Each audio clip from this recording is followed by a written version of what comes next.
నమస్కారం all. It is an astrological video. అంటే జ్యోతిష్య సంబంధమైనది.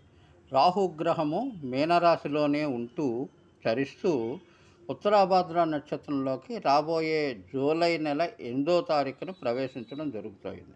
అయితే రాహు స్వసిద్ధంగా ఎరగంట్ ప్లానెట్. ఎందుకన్నది రాహు యొక్క పుట్టుక అటువంటిది. దానికి సంబంధించినటువంటి పురాణ కథ అందరికీ తెలిసిందే. ఉత్తరాభాద్ర నక్షత్రం ఎవరి అధీనంలో ఉంటుంది? దానికి నాథుడెవరు? శని. శని ఎటువంటి గ్రహము? శని ఎప్పుడు కూడా డిసిప్లిన్ చేశాను. అది మీనరాశి ఏమిటి? ద్విస్వభావ రాశి.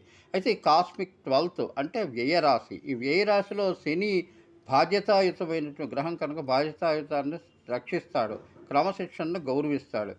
అలా లేకుండా చేయడం అనేటిది రాహు యొక్క ఇది. అయితే ఈ రెండింటి కాన్ఫ్లిక్ట్ మధ్యన జీవుడు విభేదిస్తూనే గురువు యొక్క